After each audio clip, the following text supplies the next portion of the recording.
வணக்கம். இன்றைக்கி நம்ம பார்க்க போகிற சமையல் 15 நிமிஷத்தில் பண்ணக்கூடிய ஒரு சூப்பரான லஞ்ச் மெனு தான். அரைச்சி விட்ட வெண்டைக்காய் மோர் குழம்பு, அதுக்கு சைடிஷாக சூப்பரான பீன்ஸ் வறுவல். இது ரெண்டும் தான் இன்றைக்கி பார்க்க போகிறோம். காம்பினேஷன் சூப்பராக இருக்கும். வாங்க எப்படி செய்யலாங்கிறத பார்க்கலாம்.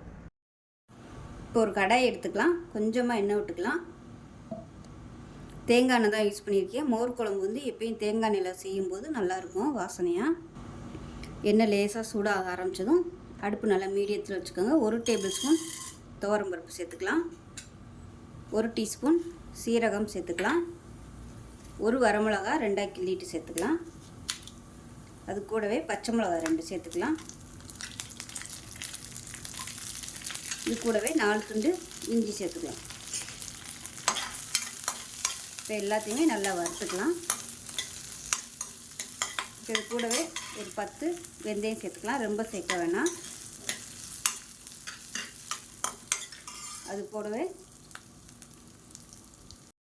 அது கூடவே 5 சின்ன வெங்காயம் சேர்த்துக்கலாம். இது எல்லாத்தையுமே நல்லா வறுத்துக்கலாம். கருக விட்டுறாமல் வாசனை வர அளவுக்கு வறுத்துக்கலாம். இப்போ இதில் ஒரு 1/4 கப் அளவுக்கு துருவின தேங்காய் சேர்த்துக்கலாம். சேர்த்துட்டு கேஸ் அமர்த்திடலாம்.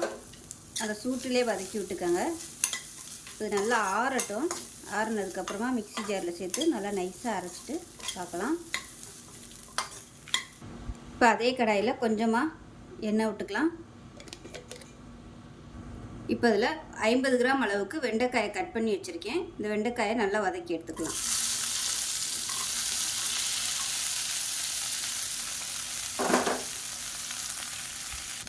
இப்போ பாருங்கள், வெண்டைக்காய் நல்லா வதங்கிடுச்சு. பிளேட்டுக்கு மாற்றிக்கலாம்.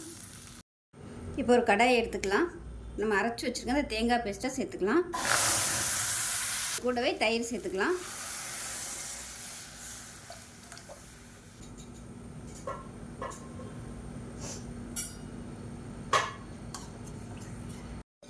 இப்போ இது எல்லாத்தையும் நல்லா கலந்துக்கலாம். ரொம்ப கொதிக்க விடக்கூடாது. லேசாக நுரக்கட்டி வரவும் அமர்த்திட்டு தாளிப்பு கொடுத்துக்கலாம்.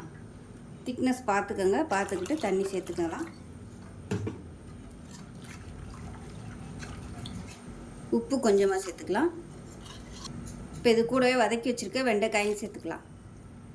இப்போ நல்லா நுர கூட்ட ஆரம்பிச்சிருச்சு. இப்போ கேஸ் அமர்த்திடலாம். அமர்த்திட்டு தேங்காய் எண்ணெயில் கடுகு, உளுந்து, சீரகம், வரமிளகா, கருவேப்பிலை, பெருங்காயம் போட்டிருக்கேன். இது தாளித்து அப்படியே இதில் போட்டுடலாம். அவ்வளோதான்.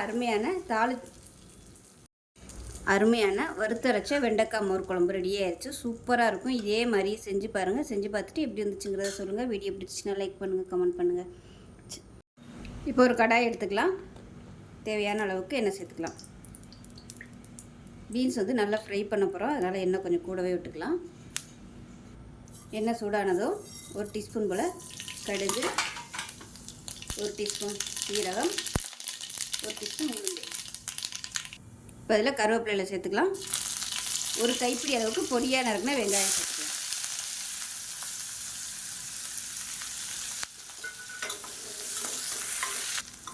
வெங்காயம் லேசாக கண்ணாடி பதம் வதங்கிடுச்சு. இதில் வந்து ஒரு 3 பூண்டு நச்சு வச்சுருக்கேன். அதை சேர்த்துக்கலாம். இப்போ பாருங்கள், நல்லா வதங்கிடுச்சு. இதில் வந்து ஒரு 1/4 கிலோ அளவுக்கு பீன்ஸு நல்லா கழுவிட்டு இந்த சைஸு கட் பண்ணி வச்சுருக்கேன். இதை சேர்த்துக்கலாம்.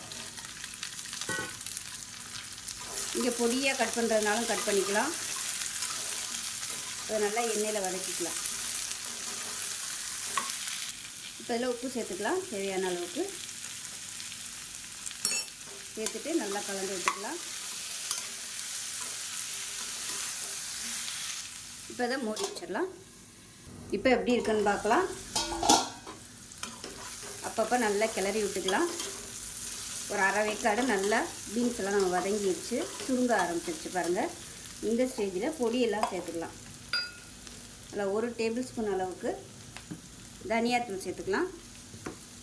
காரம் எவ்வளோ தேவையோ அதுக்கு தகுந்த மாதிரி மிளகாத்தூள் சேர்த்துக்கலாம்.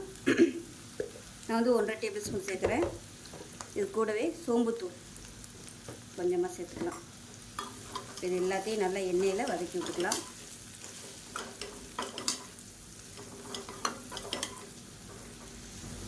இப்போ இதில் 1 டேபிள் ஸ்பூன் அளவுக்கு மட்டும் தண்ணி சேர்த்துக்கலாம். இந்த மசாலா வந்து கொஞ்சம் வேகிறதுக்காக ரொம்ப ஊற்றிட வேணாம். இல்லைன்னா அடி பிடிக்கும் இந்த மசாலா. அதனால் கொஞ்சமாக தண்ணி ஊற்றிட்டு நல்லா கலந்துட்டு திருப்பி மூடி வச்சுக்கணும். இந்த ஸ்டேஜில் உப்பு கரெக்டாக இருக்கான்னு டேஸ்ட் பண்ணி பார்த்துக்கோங்க. இப்போ இதில் 1 டேபிள் ஸ்பூன் கடலை மாவு சேர்த்துக்கலாம். இது வந்து நல்ல ஒரு டேஸ்ட்டும் கொடுக்கும், நல்ல ஒரு பைண்டிங் மாதிரி இருக்கும். அந்த மசாலா எல்லாமே நல்லா இந்த பீன்ஸில் பிடிச்சிக்கிறோம், அதுக்காக கடலை மாவு சேர்த்துருக்கேன். இதையும் சேர்த்துட்டு நல்லா வதக்கி வச்சுக்கலாம். அப்படியே மூடி வச்சுக்கலாம். இப்போ சூப்பரான வெண்டைக்காய் வறுவல். இப்போ பாருங்கள், அருமையான பீன்ஸ் வறுவல் ரெடி ஆயிடுச்சு. டேஸ்ட்டு சூப்பராக இருக்கும். எப்பயும் போல் பண்ணாமல் இது மாதிரி செஞ்சு பாருங்கள், வேறு லெவலில் இருக்கும்.